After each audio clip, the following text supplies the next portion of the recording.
Om Namah Shivaya.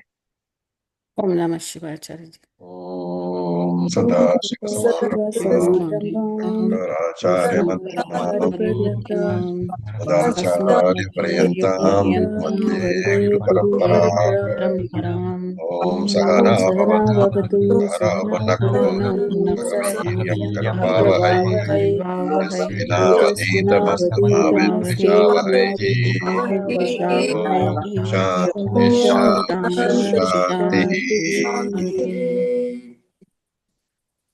Okay, so we are now on the 29th shloka of the 18th chapter, which we shall chant.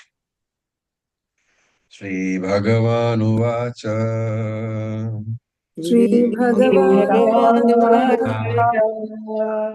Buddhir Bhedam Ritaschaiva Buddhebhedam dhrishchaiva Gunastravidham Shanu Gunatravidham shrunu Ujyamana Namasheshena Projyamananasheshena Pratatvena Dhananjaya Pratatvena dhananjaya So, Dhananjaya Shranu. Hey Dhananjaya, listen. Trividam Buddhehe Vedam. The intellect has three divisions. And Cha Eva Dhratehe. And so does the willpower. And these divisions are Gunataha. Gunataha. So that word is Gunataha Trividam Shrunu. So, according to the gunas. Gunataha means according to the three gunas. The threefold divisions are there. And Prochyamanam, taught by me, Shrunuhu. Listen to those three divisions. Asheshena, completely without any remainders, fully you listen. And Prataktvena, and distinctly also you listen. So I will teach you fully and distinctly the three divisions of the intellect. So this is a Sutra Sloka. Where Krishna introduces two topics, Uddhihi and Dhritihi, and then goes on to divide them guna-wise. And Dhananjaya, you know, Dhana Jaya, the one who has won lots of wealth in his battles.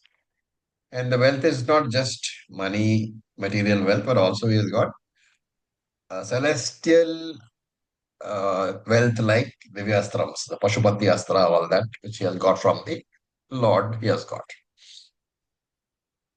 So now, Trividam Bhedam Buddhe, the three divisions of the intellect, you should listen to. They are on the same classification lines.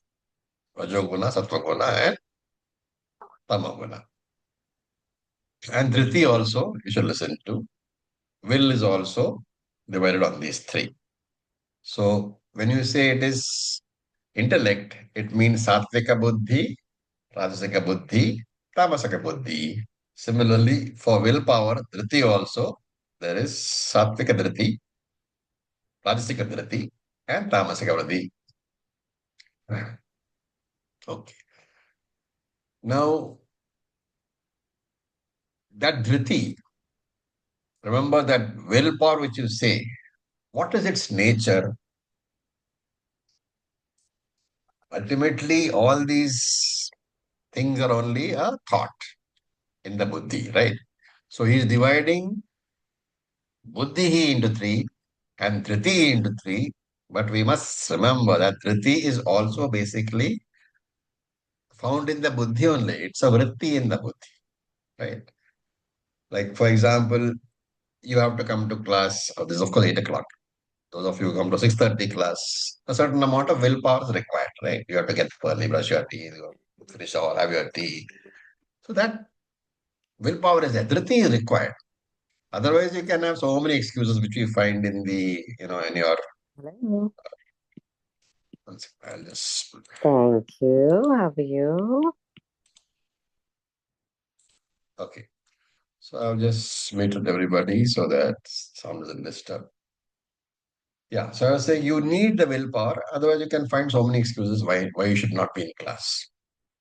So Prochyamanam, I am going to discuss Asheshena in totality. I will completely discuss, completely explain so that you will understand properly. And Pritaktuvena, very distinctly, very clearly I will explain. So what is your job? It is to ensure that Shunu, keep your ears open, make sure the mind is behind the ears. Remember, if your ears are in healthy condition, you cannot help but to hear. When I am talking and your ears are open, you cannot help but to hear. But even though you are hearing,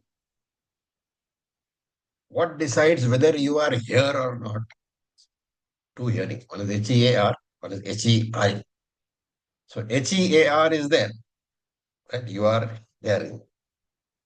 But because you're hearing, why? Because your ears are there. And you don't have the hearing power of the ears cannot be switched off by using your willpower, like the sense organs. As long as any of the sense organs are open and in good condition, they will necessarily pick up the objects of that field of the sense organs.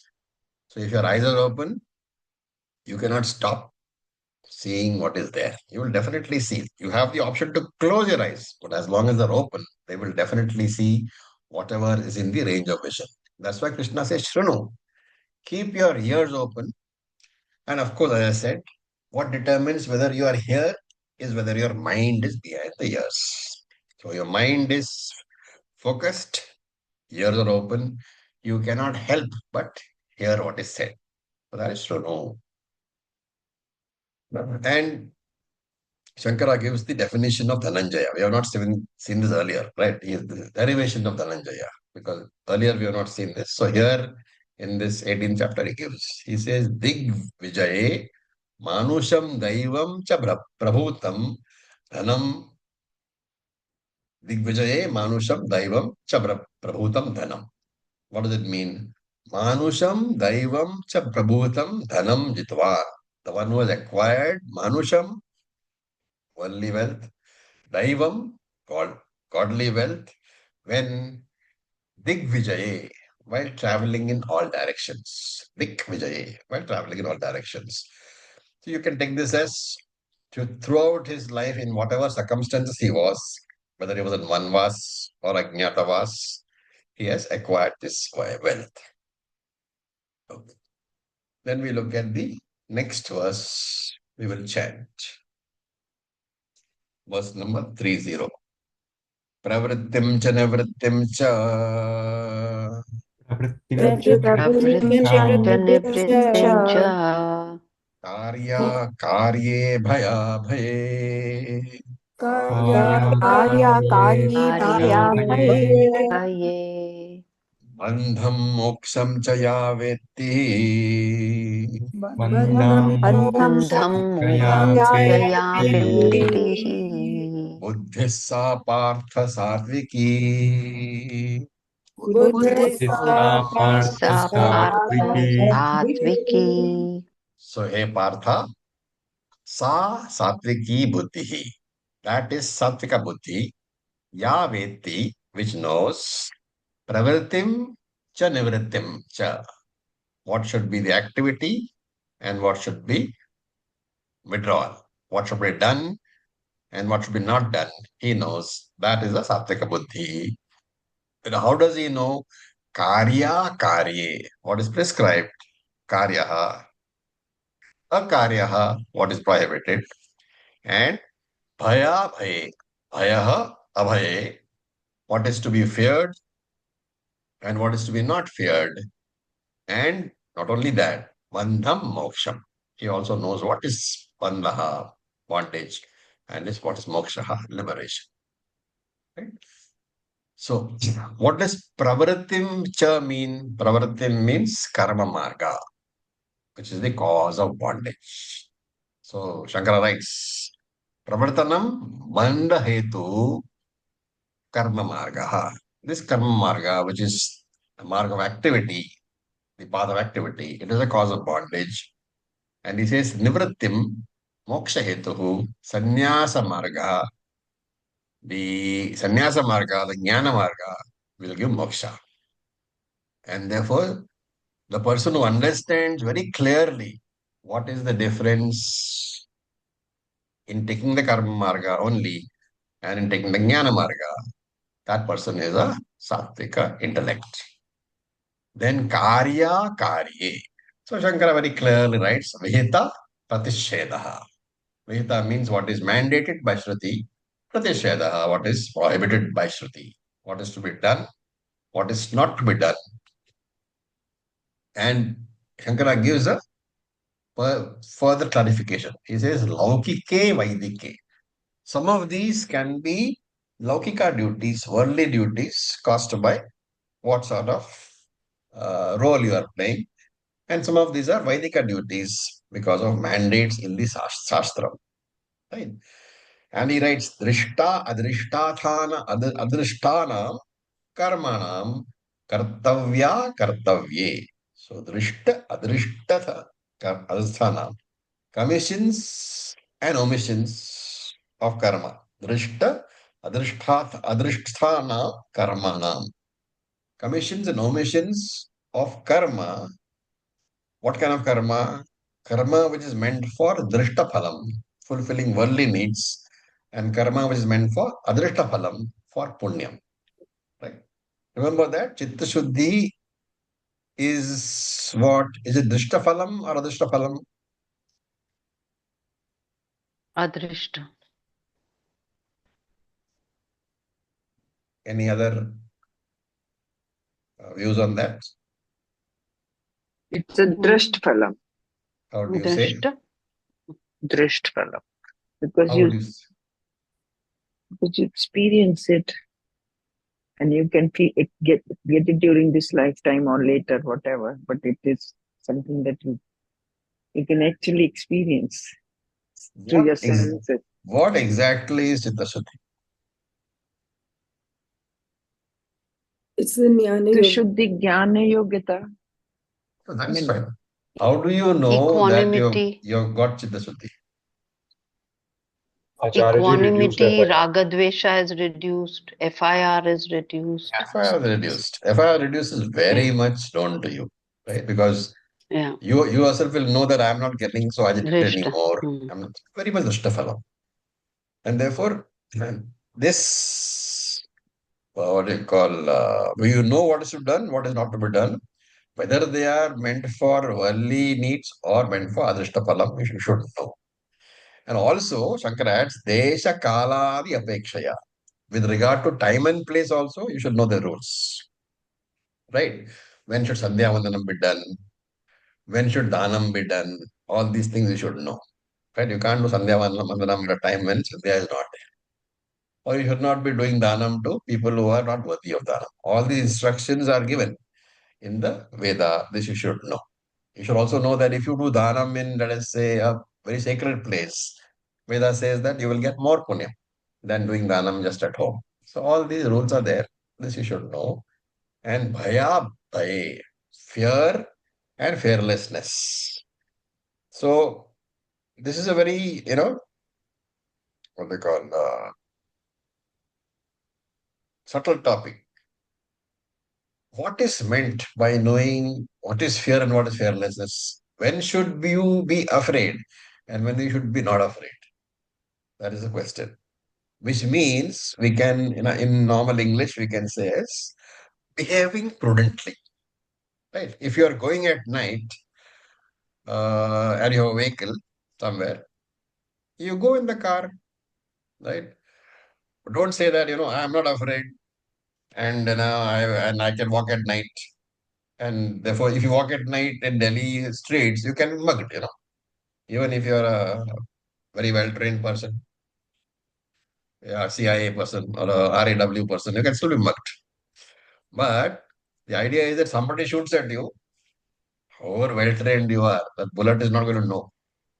Right? And therefore, be careful in what you do. Behave rationally. Behave prudently. This is what is meant by bhaya bhai.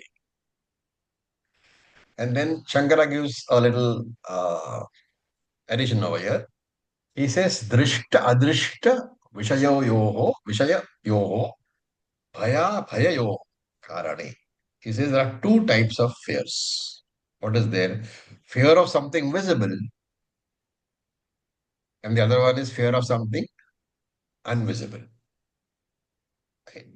So walking into a forest and trying to, let us say, hug a tiger is not knowing what you should be afraid of. You don't know what you should be afraid of because tiger is visible to you, right? So if you go and hug it, you can't expect it to hug you back. That is stupidity. That is the first thing. And then the second part is that what are the invisible things you should be afraid of? What invisible thing do you normally, the Shastras say you should avoid?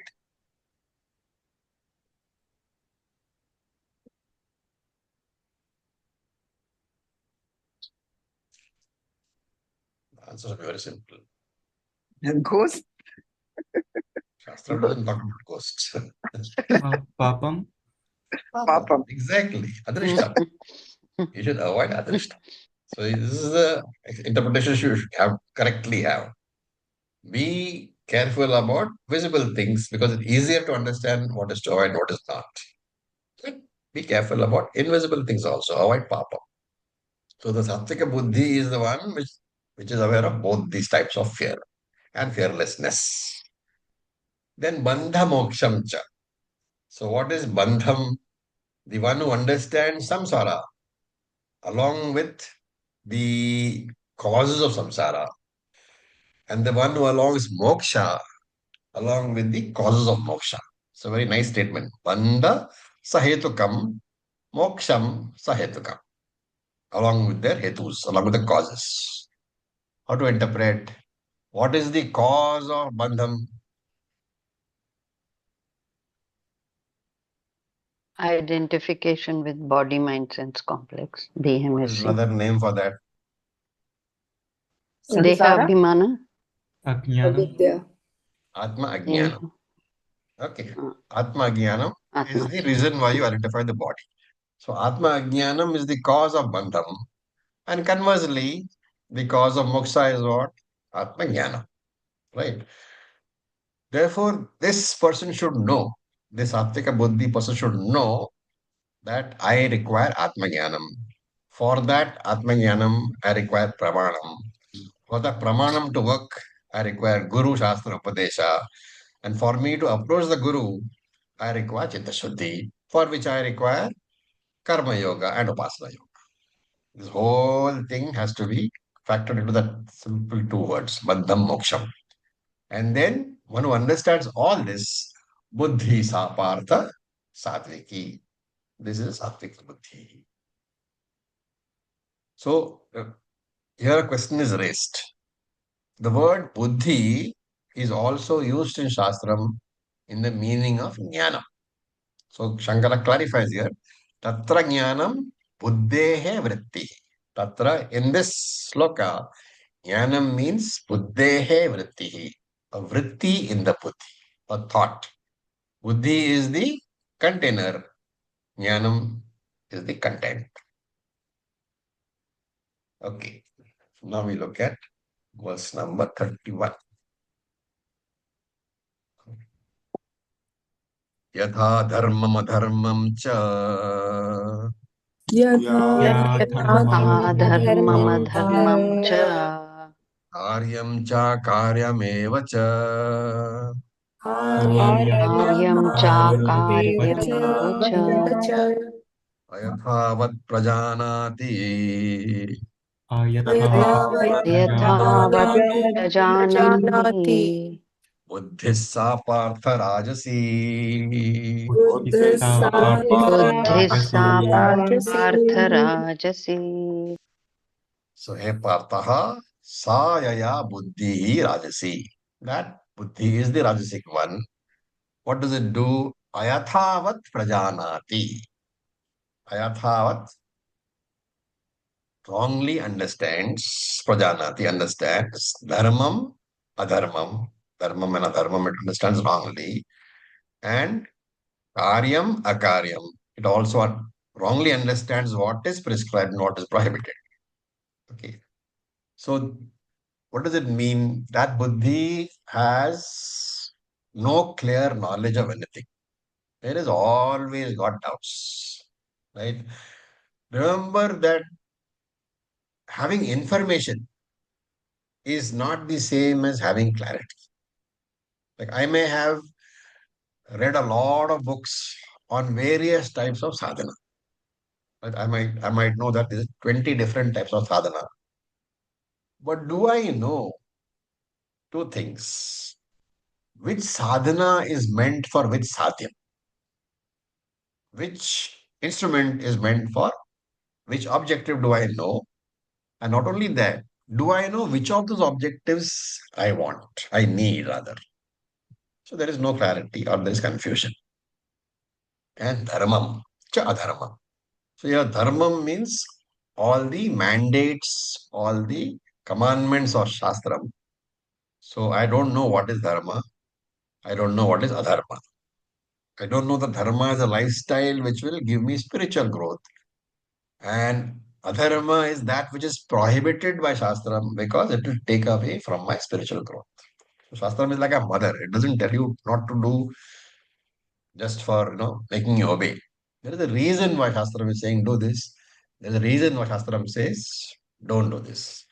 In fact, Shankara says somewhere, Shastram is like 1,000 mothers. One mother itself, herself is so, generous to us. What about 1,000 mothers? Wow. So Adharma, remember, may give me lots of things. It can give me position, it can give me money, it can give me power. But Shastram says that is all subsidiary. If it takes you away from the spiritual path, that is called adharmam. And therefore, pratishidam. It is prohibited. Then karyam cha akaryam. So karyam means what is to be done. Akaryam means what is to be not done. And here this is the same as dharmam adharmam, do's and don'ts from the scriptural angle. So karyam and akaryam are, if you look at it for a difference, dharmam and adharmam are do's and don'ts from shastric angle. Karyam and akaryam are do's and don'ts from worldly angles, from the common sense angle. So that difference you can put over here. And what about this person? Ayathavat prajanati. He has only half knowledge. The other half is ignorance. Therefore, it's a problem. So, what is ayathavat? Shankara knows we'll get confused. So, he defines. He says, Na yathavat sarvato na nirnayena. Yathavat means as it is. It's a particular phrase used in Sanskrit. Yathavat. This is as it is. No yathavat. Not as it is, which means not correctly. And why not correctly? Sarvataha na nirnayena. Meaning that he has not fully understood what Shastram has said. And therefore prajanati. Therefore he believes. But this belief is incorrect. Okay. So the Rajasika Buddhi, it has got doubts. What is the difference between the Rajasika Buddhi and Tamasika Buddhi? Both believe incorrectly, but there is a difference. What is that?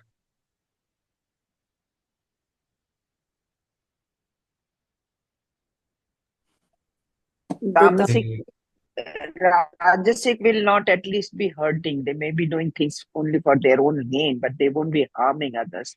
Tamasic will not be bothered whether it harms others or not. That is not Buddhi.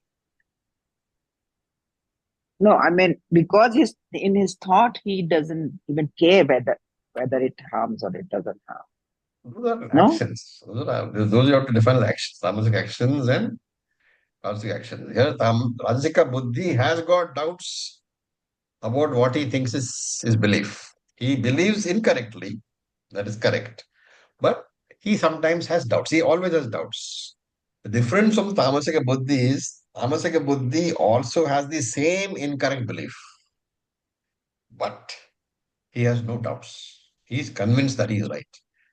The Rajasika fellow, Oh, at least he thinks he may be wrong. He doesn't know whether he's right or wrong. So that we'll see now. Next verse, 32nd verse. Adharmam dharmamiti ya Adharmam Adharmam Adharmam dharmamiti ya. dharmamitya manyate tamasavrata.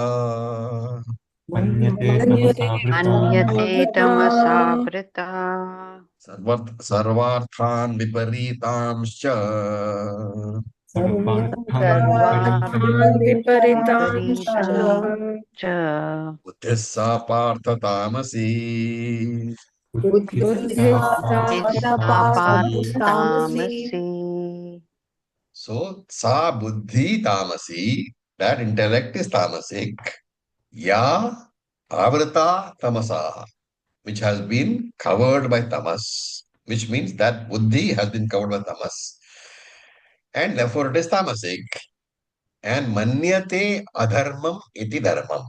He thinks what is adharma what Shastra has called adharma, he thinks it is dharma. Manyate adharmam iti dharmam. He thinks adharma is dharma. And sarvarthan viparita. He has a reversed understanding of everything. He has a perverse understanding of everything. Right?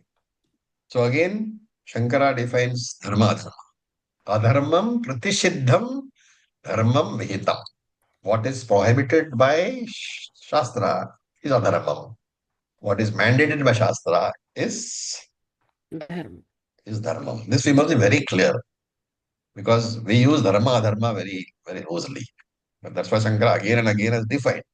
Whatever is instructed by Shastram is dharma. What is prohibited by Shastram is adharma. It doesn't matter what the effect is on you or your finances. Don't think that whatever increases my happiness or my finances is dharma or adharma. Only if Shastra has said you can do it, it is dharma. Otherwise, if they are prohibited, it is adharma. And adharmam dharmam iti.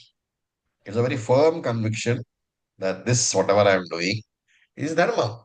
Even though Shastra has defined it as adharma, this man doesn't know, and therefore he says he has no doubt. So tamasic intellect has a viparita jnana. His knowledge is inverted. And he strongly holds on to this jnanam, knowing this is the right thing. And remember, this is very much there in the Gita in the first chapter, the tamasic intellect of Arjuna. What did he have no doubts about during the ending portion of chapter 1?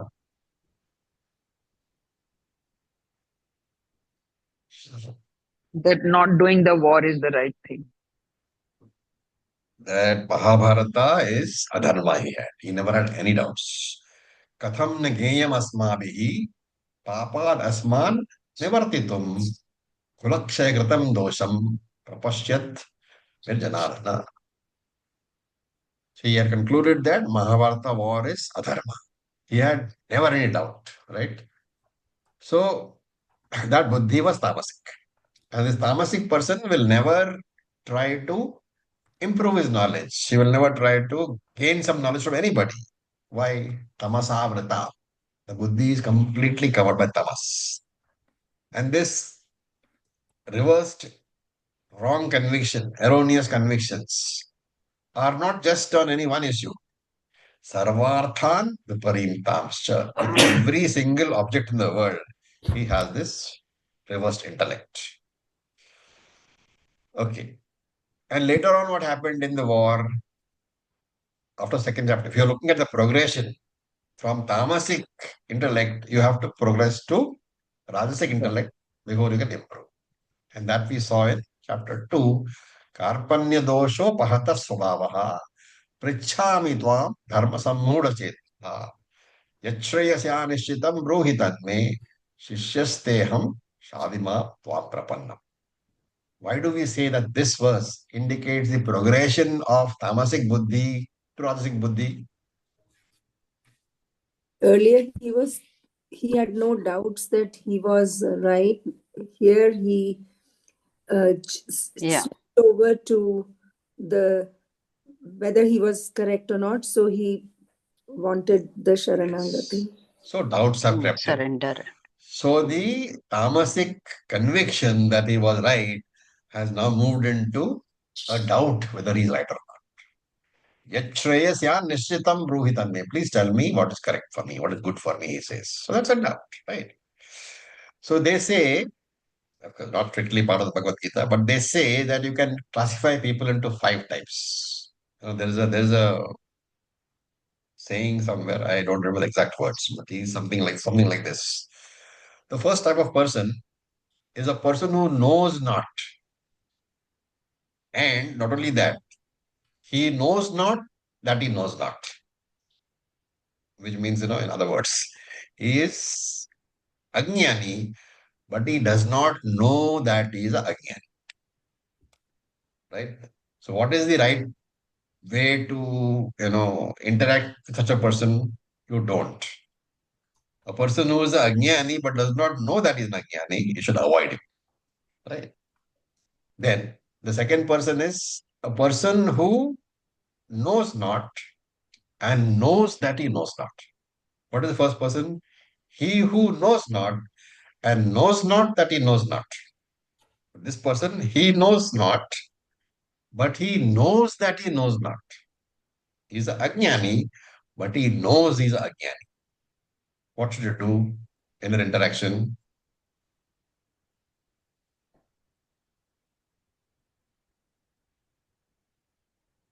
Teach him. Teach him. Very good. Okay, that's correct. Teach him. The right answer. Of course, we assume that we know what we're talking about, but we teach him. And the third person is a person who knows, but does not know that he knows. He is a very learned person, but he doesn't know that he is learned. And Shastra has an example about this in the Ramayana. Hanuman. Hanuman. Hanuman, what is the example? So he did not know that he had so much of kind of these special abilities he was born with. Yeah. So the person who knows not that he knows, but does not know that he knows, you have to wake him up. And the fourth person is a person who knows and knows that he knows. He's a jnani and he knows that he's a jnani. He's a wise person. You should follow him. And the last person fits into the category we are talking about. He who knows not but thinks that he knows. He is a jnani but thinks he's a jnani. He is a tamasic intellect. So this person, he will not learn. He will criticize his parents. He will criticize his teachers. He will criticize the shastram. You just cannot get across to him. He is tamasic buddhi. You cannot communicate because the tamas veils the hearing power for him. You just cannot communicate. So these are the 5 types of people. And we were talking about the fifth person, the tamasic person. Now we look at the 33rd sloka. We will chant. Dritaya yaya dharyate. Dhrityaya Yaya dharyate. dharyate. Dharyate. Manah pranendriya kriyaha. Manah Manah pranendriya pranendriya kriyaha. kriyaha. Yogena vyabhicharanya.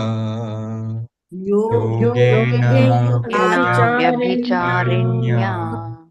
Dritissa partha satviki. Dritisa Dritissa partha satviki. satviki. So having finished with buddhi, he comes to dhritihi, the will. And he says, sa satviki dhritihi. That dhriti, that willpower is satviki. Yaya dhritiya avyabhicharanya. Through which will the manaha, avyabhicharanya means non-wavering. through which will the manaha, through which non-wavering will, through which powerful willpower, manaha pranendriya kriyaha. Manaha pranendriya kriyaha, not a kriyaha, manaha pranendriya kriyaha. The kriyaha, the activities of the mind and the prana and the indriyas, yogena dharyate, are sustained through yoga. 明日まで使わないと。まあ、こう16度に当てたのでしたら、I have muted because somebody's mic was on. Okay. So, yeah, I'll come to that. That willpower is sattviki. That willpower which is unwavering, which is very strong. And through that strong willpower, the activities of the mind, the prana and the indriyas, mana, prana, indriya, kriyaha, yogena dharyate, are sustained through yoga.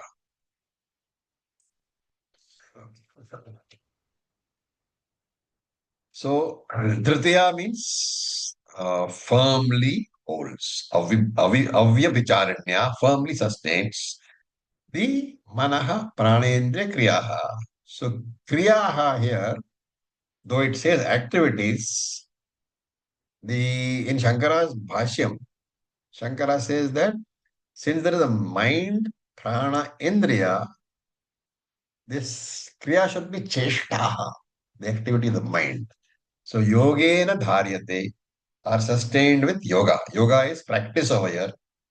And this you can take as either Ashtanga Yoga or Yam Niyamaya, whatever. Asana. Asana is for Annamaya Kosha. Prana is for Pranamaya Kosha. Pratyahara is for Manomaya Kosha. Dharana is for Dhyana Samadhi. Vijnanamaya Kosha. All can be mastered by Ashtanga Yoga practice. So this is the idea over here. Remember that in Bhagavad Gita, though it's a Vedantic text, the practice of Ashtanga Yoga as a activity for controlling the mind and the senses is accepted. And why is all this said? Because we should remember that the activity of the mind and the sense organs can always be influenced by two things. What are they? Your own raga dvesha. And also, if you are a Vaidika, by Shastra Vidhi and Nisheda. So it's a very important point that most people think that mind cannot be controlled. Mind is beyond control. Actually, even for a Ajnani, the mind is always controlled by Raga Dvesha, which is why we call uncontrolled, because our Raga Dveshas are not controllable. But for a person who is on the path, for a Karma Yogi who believes in the Veda, he transcends that Raga Dvesha by listening to Shastric injunctions and Shastric vibrations. Right? So, Raga Dvesha is what? Voluntary thoughts and involuntary thoughts. So, the mind has both voluntary and involuntary. When you permit your mind, after due reflection, to have a raga thought, it is a voluntary thought. Ideally, you should never have a dvesha thought voluntarily. But dvesha thoughts do come, and therefore they are involuntary thoughts. So the mind has both type of thoughts, voluntary, which you permit, and involuntary, which comes even though you don't want them to come. And between the two thoughts, it is the involuntary thought which causes the mind to be disturbed. Mental disturbances are caused by the involuntary thought. And that is why we have said time and again that as soon as the involuntary thoughts appear, they should be properly handled. If they are nourished, they are not properly handled and they are nourished, then they get converted into disturbing thoughts, anxiety, fear, sorrow, regret, worry, hatred, lust, all these things, all falling under Asuri Sampat. And these involuntary thoughts are generated by your vasanas, by your own ragadvesha. How do you handle them? We have seen all this before. You should use the buddhi to dismiss such thoughts.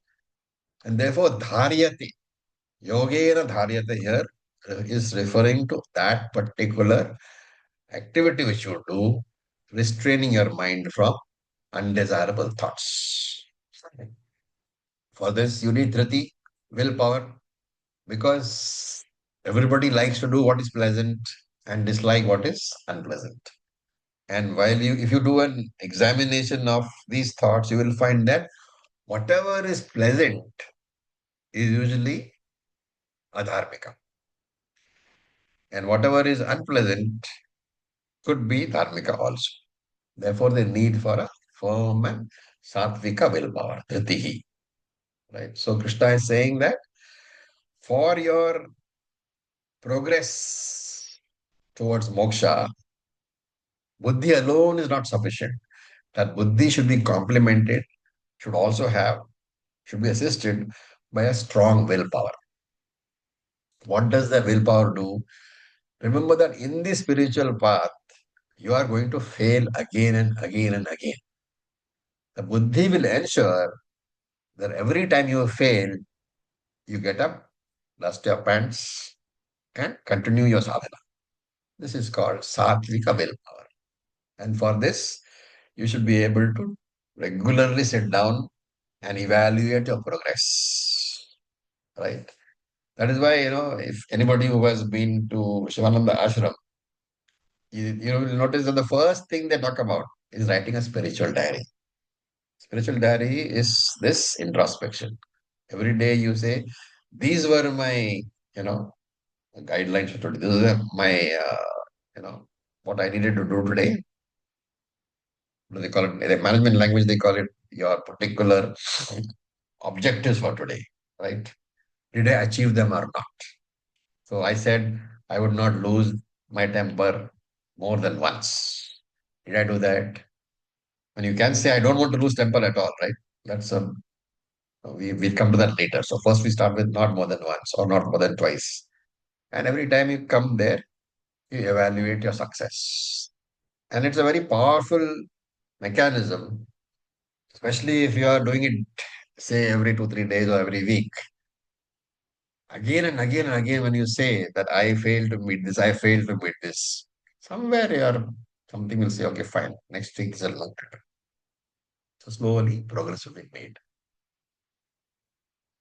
Now, 34th shloka. Yaya tu dharma kamathan Yayato dharmakamarthan pratyadharyate arjuna dharayate Arjuna prasangena phalakangshi prasangena phalakangshi Tritissa partha rajasi. Rajasi. Okay. Say, hey Arjuna, sa rajasi dhritihi, that is rajasic willpower. Yaya to dhritaya, by which willpower, phala kangshihi, you are a person who is wanting karma phala, who wants results. And what do you do? Dharma kamarthan dharyate. One pursues kamaha, artha, those activities meant for dharmic results. Dharma kama artha. You have objectives, but they are appropriate because they are dharmic. They are sanctioned by dharma. And that is a rajasic dhriti. But when do you do it? Prasangena, as and when the opportunity presents itself. You do it at times whenever the opportunity is coming. So this Rajasika person, remember, has a strong willpower. But Krishna is saying that strong willpower is being utilized only for material success. So dharyate, that person is busy running, right? He is a grahastha, he has so many things to do. But the activities are for a good purpose. Dharma artha, for the sanctioned by dharma, right? The problem is that when he does a religious activity, He does, let us say, some homa. It is approved by dharma, he does it. When he does religious activity, what happens? There is a punyam that will rise as adrishta phala. What does he do? He wants to encash that adrishta punyam for material benefits. That is the problem. While a sattvic person, he will want to encash it for spiritual benefits and prasangena. So every opportunity that comes his way, right? So he will keep on looking for opportunities to do some activities for fulfilling his material goals. So every opportunity becomes an opportunity to get material benefits. Phalakankshi, he is only interested in the material results of his actions. He works in the world to get more money, more power, more position, but inner growth is not part of his scenario. He doesn't work for inner growth because he's not come to that stage as yet. He's driven by rajas. Now, you look at verse number 35, we will chant. Yaya swapnam bhayam shokam Yaya या swapnam bhayam स्वप्नभयं चोकं chokam vishadam madameva cha विषादमदमेव च visadam विषादं मदम् एव च na vimunchati durmedaha न na विमुञ्चति vimunyati दुर्मेधाः durmedaha Natissa partha tamasi. स्थितः Parthasarathi पार्थसारथिः So, before going further, there is something called Simha Avalokan Nyaya. Do you know what it is? Before going forward, looking back to Yes, take Just lion, Simha. yes, it comes from the lion Simha, who walks and then looks back to see is there anybody in my territory, right? So the intention is different, but the looking back is what is important. Avalokan. So we have to look back a bit. We have covered several topics. What was that? Trivial sannyasa, the three types of sannyasa, sattvika, rajasika, tamasika. The three types of jnanam, again, sattvika, rajasika, tamasika. The three types of actions, karma, trivida karta also we have done. Three types of karta. And we have just finished trivida buddhi, right? Three types of intellect. And we were discussing what? Triveda dhritihi, the three types of willpower. So we have discussed Satvika Dhriti and Rajasika Dhriti. Now Krishna is discussing the last of the section, Tamasika Dhriti. So he says, Yaya Swapnam Bhayam Shokam Vishadam Madamevacha Na Vimunchati. Na Vimunchati. Does not give up. This Tamasika Dhriti, willpower, is that willpower by which you do not give up. What? Swapnam.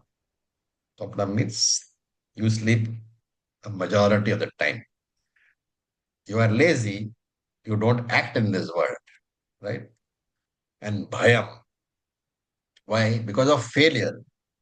What does it mean? He doesn't do anything because of the fear of failure. And then he tells everybody that, you know what, I have never failed in my life. You have never failed because you have not done anything.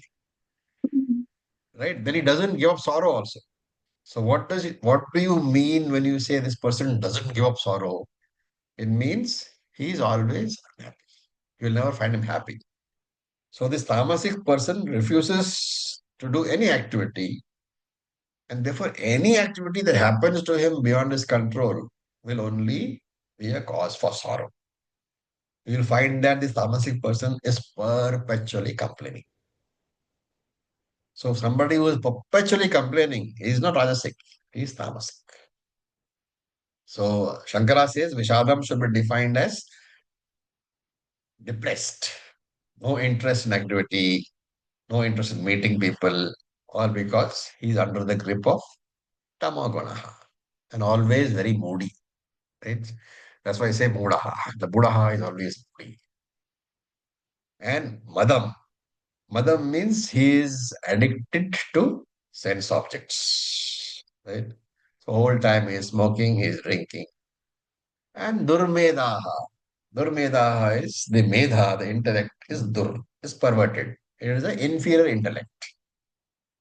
And if you have such a person in your family, then tell us, because all we can do is to pray. Nothing else can be done. You have to just accept as your prarabdha karma and pray to the Lord that you have to give you the strength to deal with it and not lose your FIR. So with that, the Dhriti subject is over. Now we will look at the 36th sloka. Sukham tvidanim trividam. Sukham tvidani इदानीं त्रिविधम् Shunu me Bharatarshava.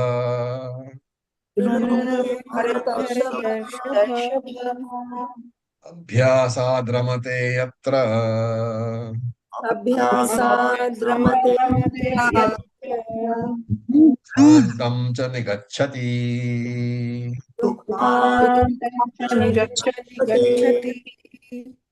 So now Krishna says, Idanim Trividam Sukham Shruno. Hey Arjuna, now may you listen. Idanim, now may you listen to Trividam Sukham, the three types of happiness.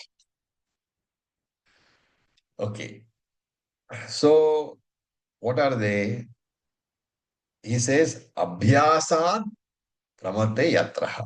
By sheer practice, Abhyasaha, you can begin to enjoy some peace, some pleasure. Right? So you can train your mind to enjoy only any type of pleasure. Right? Supposing, for example, there's something very bitter. Now, by regular practice of eating that or tasting that, you can develop a taste for it. So you can begin to enjoy something which is otherwise very bitter. So he's saying that even though something may not be very pleasant, something which your mind dislikes in the very beginning, you have been given a very beautiful faculty called the intellect. And using that intellect, abhyasaha, practice, until the mind begins to enjoy whatever it is unpleasant earlier. And what is this kind of pleasure? Dukkhantam nigacchati, the end of sorrow. Dukkhantam is dukkha avasana, the end of sorrow. Withdrawal from sorrow is what is called sukham. Very nice definition of ananda. Ananda is when you go away from sorrow.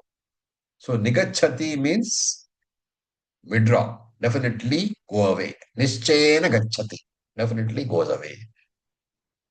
And all these three sukhams, what three sukhams? Sattvika sukham, rajasika sukham, and tamasika sukham.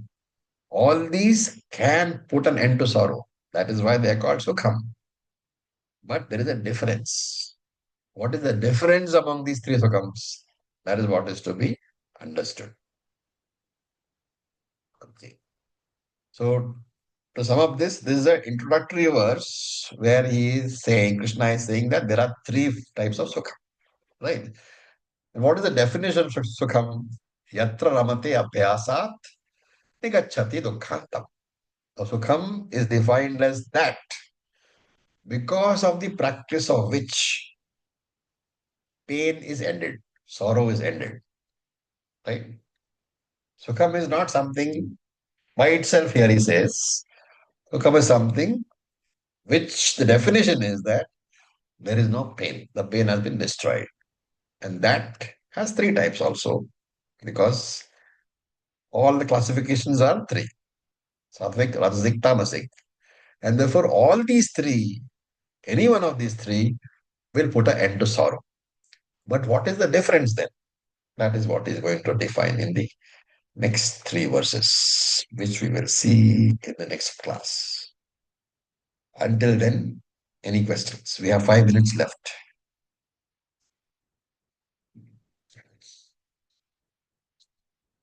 Om Sir. You had Yeah. said verse 29 is a sutra shloka. Did I hear you correctly? Or Yes, yes, yes. and why did we say that? I didn't get. Because Maybe everything I that is going didn't to come, everything that is coming now is coming based on that. All the next Okay. slokas are based on Oh. that. Okay. So with In this, verse, yeah, please go ahead. sorry. In verse 34, there's Arjuna and Partha. One first line, there's Arjuna and Partha. So he has been addressed twice in the same shloka. Just Yeah, what I noticed, nothing. Yeah, two just names, by two the different way. names, that's all.